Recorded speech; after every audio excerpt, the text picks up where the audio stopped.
আসসালামু আলাইকুম বন্ধুরা, দেখেন কিচেনের পাইপ কীভাবে ডালবেন। আসলে বিল্ডিংয়ের মধ্যে কিচেনটা খুবই ইম্পর্ট্যান্ট।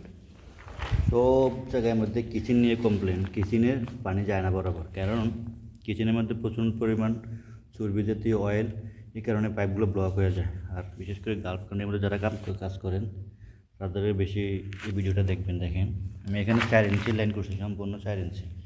অনেকে করে 2 ইঞ্চি দেয়, তারপরে যায় 3 ইঞ্চি দেয়, আমি ডাইরেক্ট 4 ইঞ্চি দিছি। যে দেখেন এটা সাববিটা কাটা হয়েছে, ডাইরেক্ট বিমের মধ্যে হোলটা করছি ডাইরেক্ট 4 ইঞ্চি। এটা একদম গ্যারান্টি, কোনোভাবে কিছুতে আটকাবে না। এই 4 ইঞ্চি লাইনটা দেখেন, এখানে ফিটার ব্যবহার করছি, আমি ফিটার ব্যবহার করছি। এই যে দেখেন ডাইরেক্ট 4 ইঞ্চি, সবসময় 4 ইঞ্চি দেওয়ার চেষ্টা করবেন, তাহলে এটা একদম গ্যারান্টি হবে কাজটা। মার্শালার যে লাইনটা, মার্শালার লাইনটা অবশ্যই দেবেন 2 ইঞ্চি। এই যে দেখেন অনেকে 1.5 ইঞ্চি দেয়। এই যে এখানে এতটুকু পরিমাণ আসবে, এই যে এখান দিয়ে দেখেন, এখান দিয়ে হোল মারা হবে। আমি আপনাদের এখন স্যাম্পল দেখাইতেছি। এই পাইপটা মেজারমেন্ট করে এখান দিয়ে হোল মেরে পাইপটা ভিতরে দিয়ে এখানে এলকো দিয়ে বাস দাঁড় করে রাখবেন। তাহলে কি মার্শালার যে পাইপটা, এখানে অনেক ধরনের চর্বি জাতীয় জিনিস যায় মার্শালার এই পাইপটা দিয়ে, বেসিনটা দিয়ে।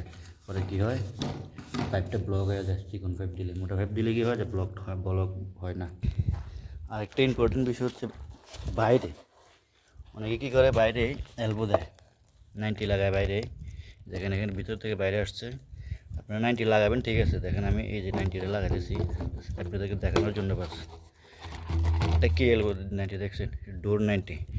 যখন কাজটা জমে যাবে, আপনি মন চাইলে এটা খুলে পরিষ্কার করতে পারবেন।